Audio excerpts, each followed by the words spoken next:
Good morning. It is a great day today. I woke up this morning in the very cold,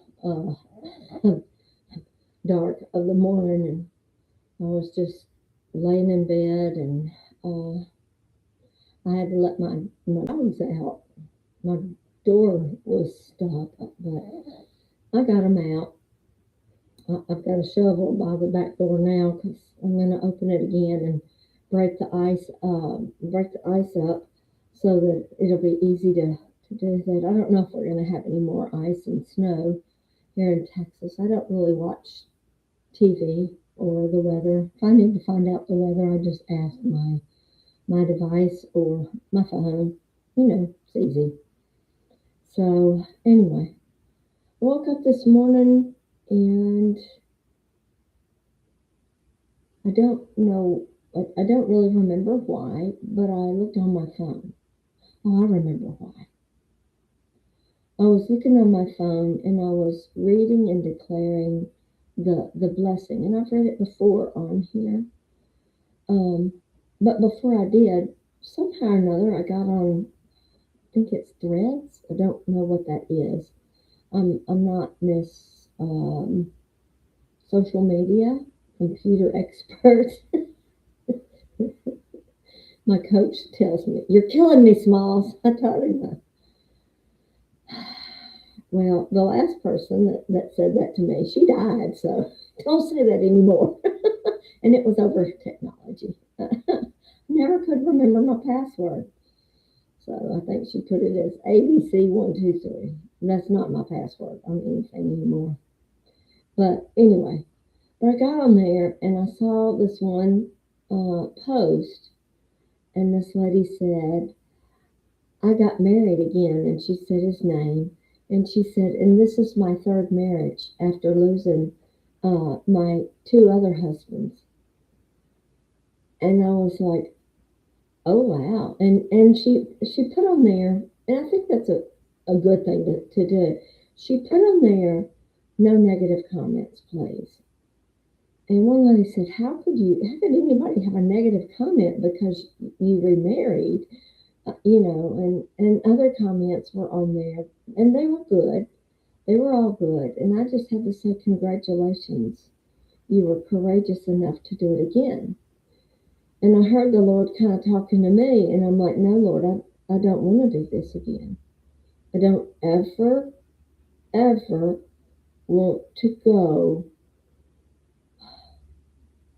through the grieving process again. And only if you can assure me, which I really thought that I was assured with Robert that I wouldn't go through it again because he kept telling me, I'm really healthy. I'm really healthy. And you know what? He was really healthy until cancer attacked him. And I didn't know how to handle cancer. I could handle heart attacks, heart everything. I could handle it all because I was well versed in it with Eddie, my first husband. But I didn't want to. I don't ever want to go through marriage again, where I have a potential for loss. And that may sound selfish, but is it? Then I have to. I went to the Lord and I said, you know, I don't want to do this again. I would be one. I'd be afraid to do it because, um, well, I'll just be honest with you. With my first marriage, I lost my husband and I lost my family. With Robert, I gained a husband and I gained a family. And would I want to get married again and jeopardize that family? I don't think so. But you know what?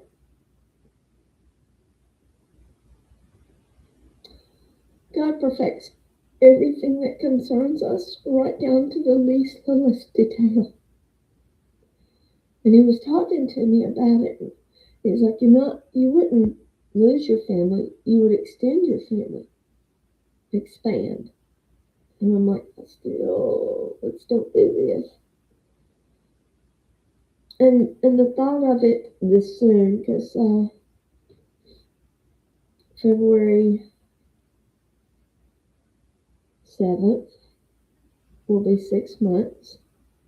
And the thought of it this soon is like, oh, heck no.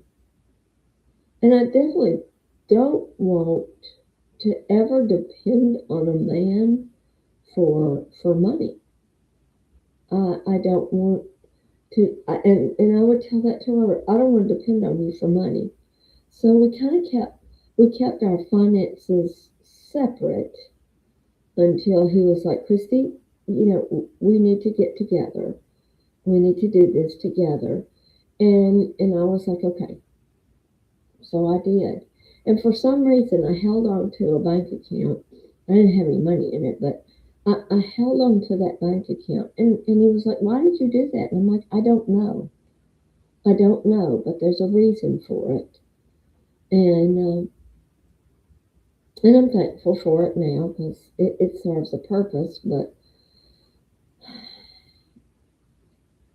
going back to, would I ever want to remarry? Well, I'm young. I am young, but I love my family. What would it do? What would it do to them? What would it do to our relationship? How would those things happen? And those are a lot of valid questions. But do I have to answer them right now? No. You know why I don't? Because it puts me in fear.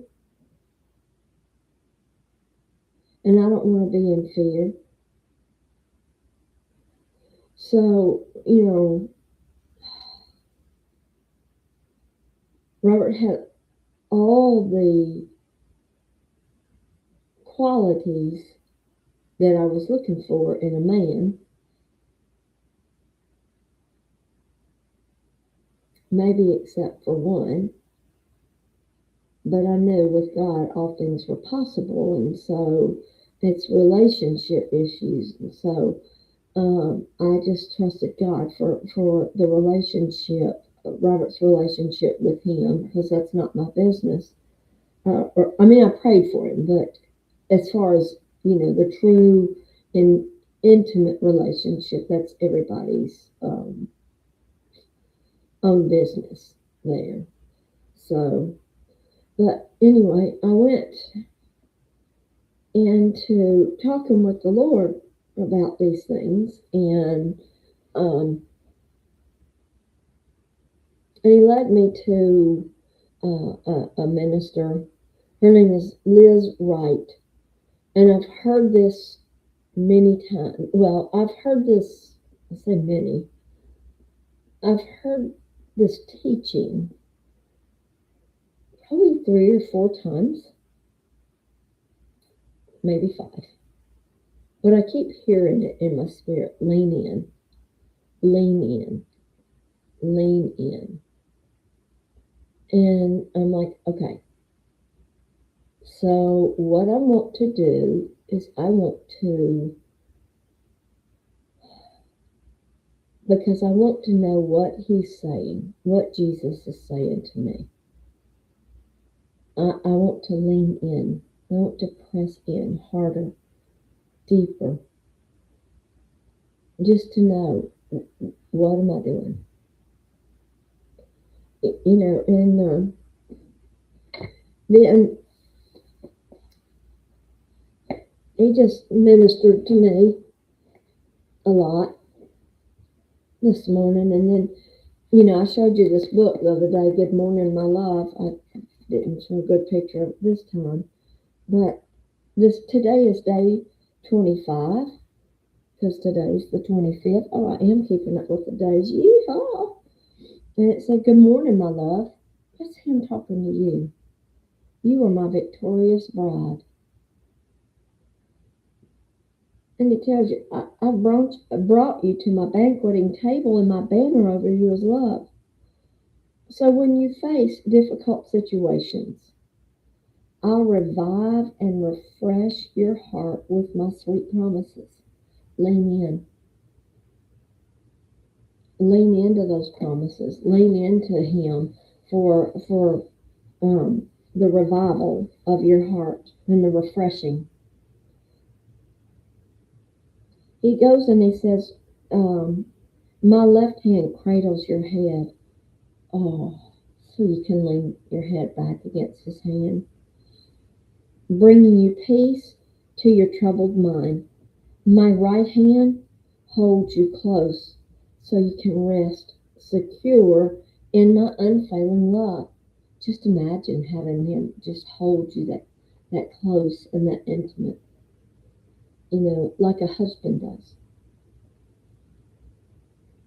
Hold you close, hold you up, heart to heart. There's one thing that was really good about Robert and about his size. I was thinking about this earlier. I've been wearing his clothes because I can't find my winter clothes, but I found his. It's like having a hug. But he was long bodied, short arms, and short legs, but we fit. He was tall enough that I still looked up to him. He had beautiful blue eyes, just beautiful. I looked at him and everything I saw about him was beautiful to me. He had been through many cancers on his face. I don't even know which side of his face it was because I never paid attention, I don't think. And maybe it was this left. Okay, it was this left side. And he was just beautiful to me. Anyway, but we fit. We fit together. And I'm thankful for that. His clothes are too big for me, but I have lost a lot of weight. But anyway, so it says, my right hand holds you close so you can rest. That's what leaning into Him is. Leaning into His rest, giving everything over to Him, and just receive everything, simply trusting. You are secure in my unfailing love. God's love is, sorry, I seem to be drooling today. God's love is so intense, so intimate, so strong, and so unfailing because He doesn't stop. He never stops loving you. And the more he loves you, His love just multiplies. It never stops. There's no division. There's no subtraction. And even addition is minimal compared to the multiplication of His love towards us. And it goes on and he says so in Isaiah 41:10. And this is a verse that back in my 20s really saved my life. It said, don't be afraid, for I am with you. Don't be discouraged. I will strengthen you and help you. I will hold you up with my victorious right hand. The victorious right hand of God is Jesus. I've told y'all this before. We are seated in Christ in the heavenlies. We're enthroned in Christ, who is enthroned in the heavenlies at the right hand of the Father. And so,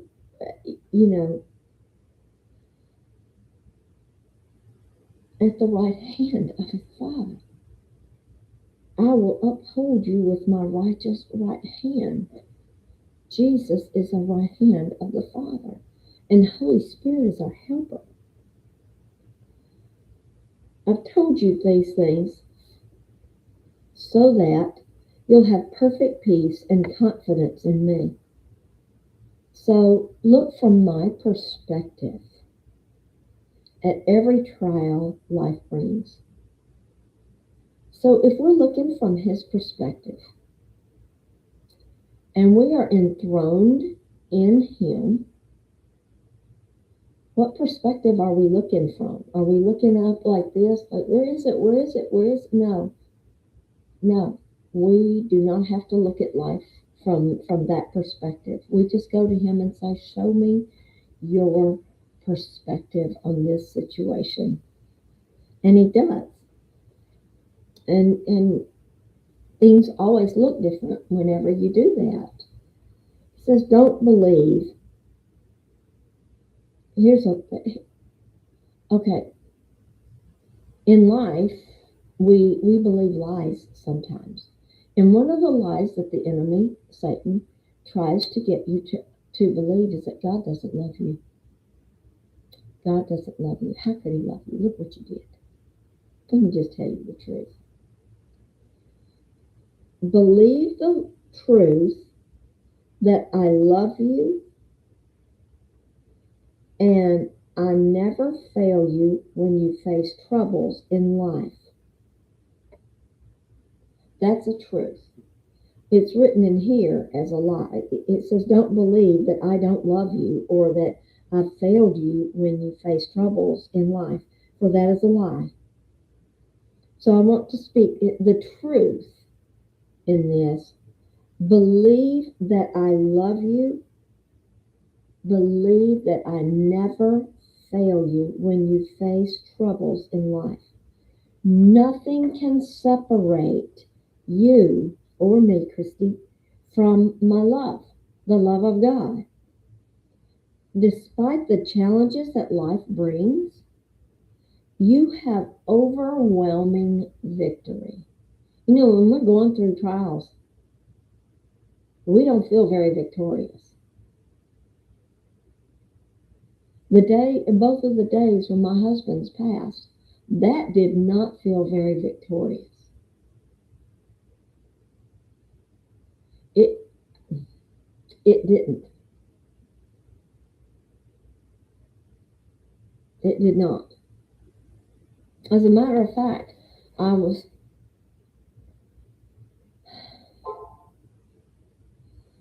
I was leaving the hospital and I went down to the elevator and I said, God, this isn't fair. I After it was the day that Robert passed, I said, this isn't fair. I just got out of the widows group. And now I'm back in it. This is not fair. This is not what was supposed to happen. I was supposed to be his bride forever. We were supposed to be married forever, and now I'm a widow. And Jesus told me, don't call yourself a widow. You are my bride. Call yourself a bride. So I actually told the group of ladies at church that is the widows group, we're not to call ourselves widows. We're to call ourselves his bride. I am his bride, and I will defend that stance to my last breath. I am his bride. He said I was. I'm taking him at his word. And and it just gets better. It just keeps getting better. Despite the challenges that life brings, you have overwhelming victory. For I am your conquering king, and you are one with me. Look at you, my bride, arising from the difficulty to a brand new life. You know, I had to arise from the difficulty after losing Eddie and life in general. I had to arise from the ashes. And there's a picture. I don't have that journal with me, but there's a picture that the Lord showed me of a, of a very mature tree, the trunk of a tree that had been cut down, but out of the middle of it, out of the ashes of it is new growth, new life is coming out. And that's what he's telling us, is that out of all of these difficulties that we're going through, we're going to come out to a new life. Do we know what it is? No. Do we have to know what it is? You know, sometimes it would be nice to know what the next step is.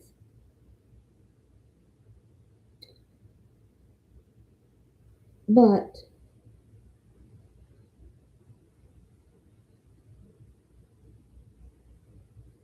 I'm just sitting here, I'm just wondering, should I tell you about the next step or just continue reading? So I'm going to continue reading and we'll go back and I'll have to remember to tell you about the next step. So he said, look at you, my bride, arising from the difficulty to a brand new life, shining with my glory. You're astonishing to behold. You know, after you go through this, there are days I look in the mirror and I'm like, oh, Lord, I look old. I'm too young to look like this. And I look back at some of these videos and, you know, all the faces that the camera catches you on and it shows them to you. That's funny. That's funny. But he says that we are astonishing to behold, that we stand in victory above every trial. You know why we stand above in victory, above every trial? Because we are seated in him. Because we're enthroned in him, in the heavenlies. It's like, I'm sitting in this chair. My physical body may be sitting here, but in the spirit, it's multidimensional. And so my spirit can sit in the heavens and I can sit here too. Safe and secure in my love. You declare my victory. So every time that I say that I am safe and I am secure in your love, that you will take care of me, you protect me no matter what, I am declaring his victory. Not just his, but I'm declaring mine too.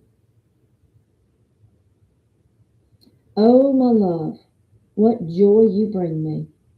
You know, there's a scripture that said that Jesus went to the cross for the joy that was set before him. Well, what was the joy that was set before him?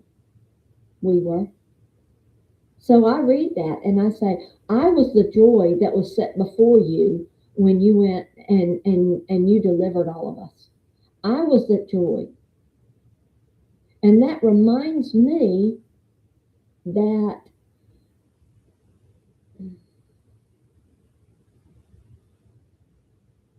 I am worth it, that I am valuable, I am special, and in spite of the things that my dad used to say to my earthly dad used to say to me about bless your heart, I was hoping you'd grow up to be a pretty little thing, you know. And he thought that was funny, and he was just joking, but that's not a joke to a little girl.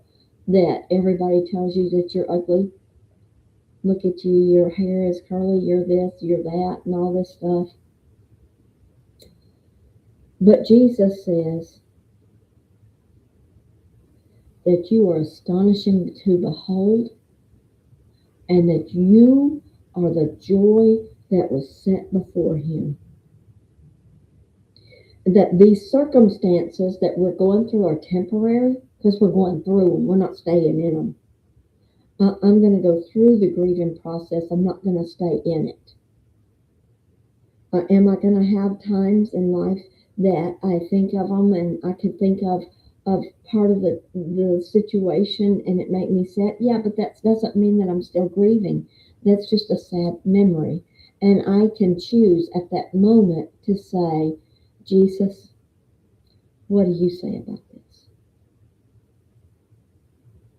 And he just said to me, I'm going to love you through this. So we are going to the other side.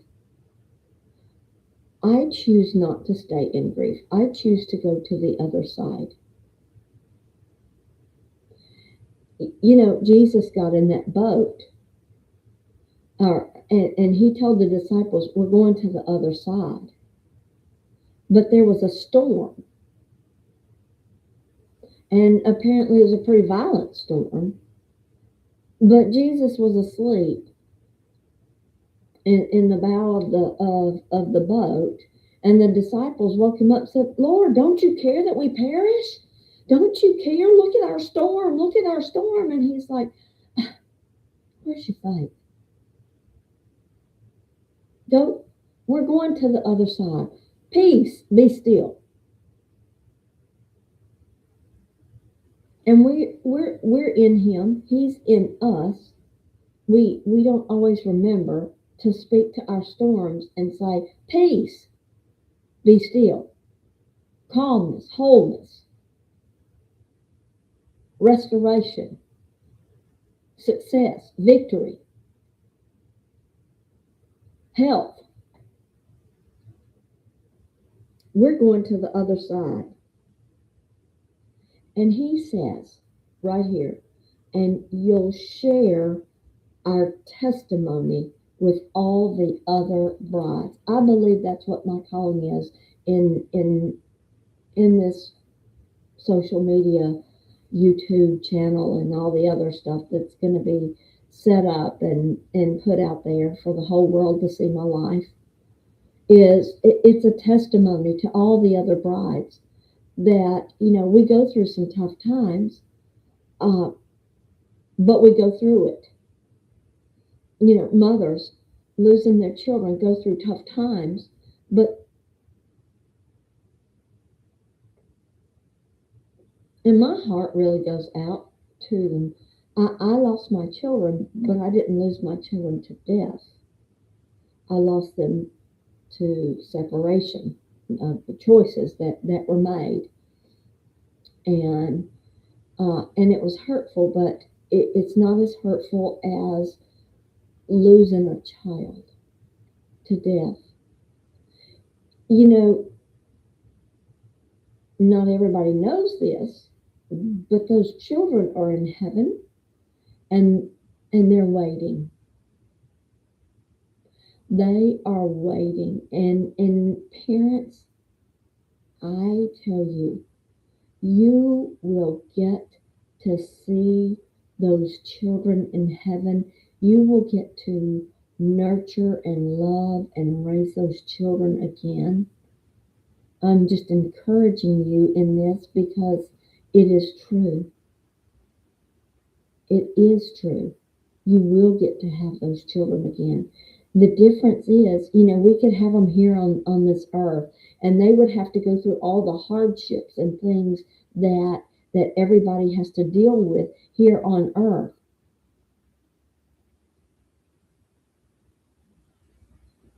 Thank God in his infinite wisdom and love and mercy that they don't. You will see them again. Your heart longs for them, but you'll see them again. You'll get to love them. You'll get to raise them. You'll get to everything that your heart desires, you will have.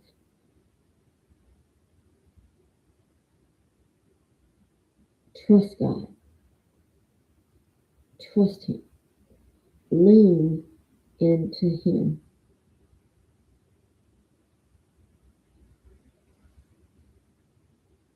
So I started this off talking about, you know, marrying a third time. There's I guess I just need to bring my journal with me because the Lord had given me a promise before Robert passed, and basically he said everything's going to be all right, and I'm like, oh, good. This is going to be fun. Yay, we're going to live forever together.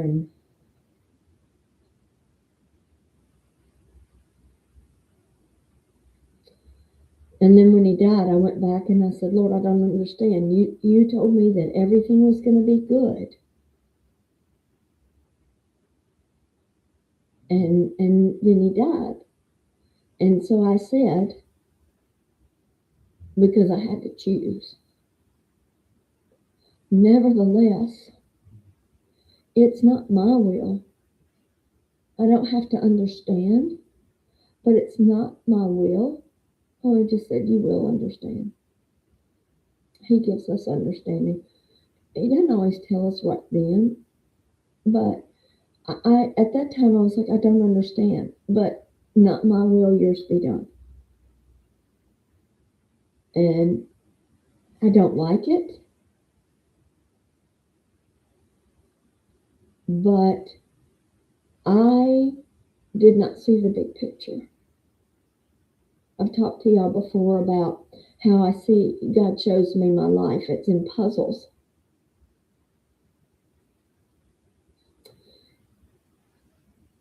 I will see how those puzzle pieces fit together. And I think, because Robert didn't want to live anymore. He didn't want to go through any more treatments. He didn't want to be cut on anymore. Doctors don't, the majority of doctors don't use treatments on cancers that actually work to kill the cancer, but not the rest of the cells. They just use the ones that just kill everything. And that's what Robert was on, the ones that kill everything. And it even kills your will to live. And he was at that point that he was just, I don't want to leave my mom without a son. I don't want to leave my children without a dad. And he didn't want to leave me without a husband. And actually, he didn't want to leave me without a house. That's one of the things I heard him say, that he did say. I don't know that I ever heard him say, I don't want to leave you without him. But God knows what's best. And perhaps for Robert, even perhaps for me and I call them our children. I asked their bonus. Even perhaps for them.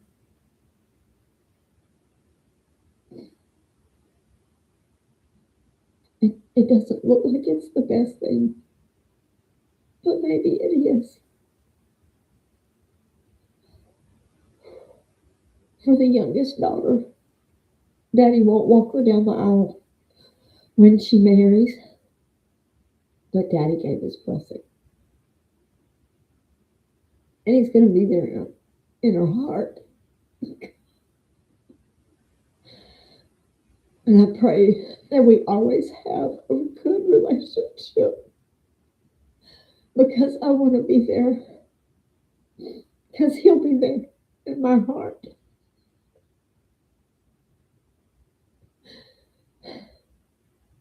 And I hope, I joyfully, positively, confidently expect that I'll be there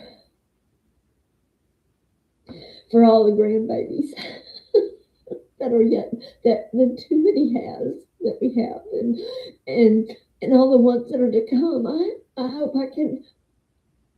I'm there to share his heart with them. 'Cause gosh, they will be so loved.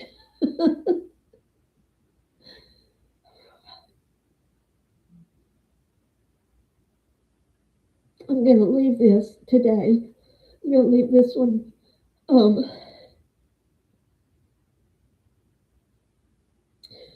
on a positive note.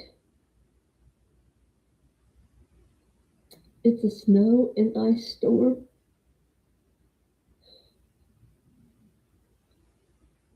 I don't have Betty. I don't have Robert, my love, but I'm getting through it. And you know what? I'm in a can't think of the right word. I'm in the house, but it's kind of like the boat, and I'm going to get on the other side of this storm, and it's going to be good. And so far, all night last night, it was just an ice storm. I got, I wasn't, I wasn't scared to get through the night. That's a victory. So I'm gonna let y'all go and I'm gonna go break the ice so I can open my back door real easily. I hope this blesses you today. Blessings. Kind of wonder what face it's gonna show today when I get off this video.